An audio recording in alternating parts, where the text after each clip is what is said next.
জাতীয় সংসদে জামায়াতে ইসলামী ও নারী সংসদ সদস্যদের নিয়ে কুমিল্লা ৬ আসনের সংসদ সদস্য মনিরুল হক চৌধুরীর মন্তব্যকে কেন্দ্র করে তীব্র উত্তেজনা ও হট্টগোলের সৃষ্টি হয়েছে। রোববার ত্রয়োদশ জাতীয় সংসদের বাজেট অধিবেশনের ষষ্ঠ দিনে এ ঘটনা ঘটে। অধিবেশনে সভাপতিত্ব করছিলেন deputy speaker Kaiser Kamal. Budget আলোচনার এক পর্যায়ে মনিরুল হক চৌধুরী জামায়াতে ইসলামীর কঠোর সমালোচনা করেন। বক্তব্যের সময় তিনি ২০০৪ সালের একটি পারিবারিক দাওয়াতের প্রসঙ্গ টেনে এনে নারী সংসদ সদস্যদের পোশাক ও পর্দা নিয়ে মন্তব্য করেন, যা সঙ্গে সঙ্গে সংসদে ব্যাপক প্রতিক্রিয়ার জন্ম দেয়। বিরোধী দলের সংসদ সদস্যরা তার বক্তব্যের প্রতিবাদে দাঁড়িয়ে যান এবং তীব্র প্রতিবাদ জানাতে থাকেন। মুহূর্তেই পুরো সংসদ কক্ষ উত্তেজনায় অস্থির হয়ে পড়ে। স্পিকার পরিস্থিতি নিয়ন্ত্রণের চেষ্টা করেন এবং সংসদ সদস্যদের শান্ত থাকার আহ্বান জানান। তবে উত্তেজনা দীর্ঘ সময় ধরে অব্যাহত থাকে। পরে স্পিকার কঠোর অবস্থান নিয়ে বলেন, সংসদ কোনো ব্যক্তিগত আক্রমণ বা কারো ব্যক্তিগত স্বাধীনতা নিয়ে মন্তব্য করার জায়গা নয়। তিনি সব সদস্যকে আত্মমর্যাদা ও সংসদের মর্যাদা রক্ষার আহ্বান জানান। পরিস্থিতি নিয়ন্ত্রণে আসার পর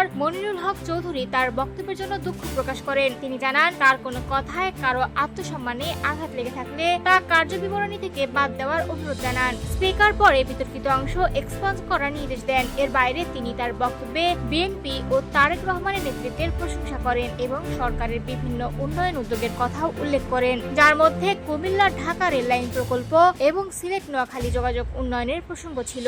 শেষ পর্যন্ত এই বিতর্কিত মন্তব্যকে কেন্দ্র করে পুরো সংসদ অধিবেশনে উত্তেজনা ছড়িয়ে পড়ে এবং বাজেট আলোচনার পরিবেশও কিছু সময়ের জন্য বিঘ্নিত হয়। পরে পরিস্থিতি ধীরে ধীরে স্বাভাবিক হয়ে আসে।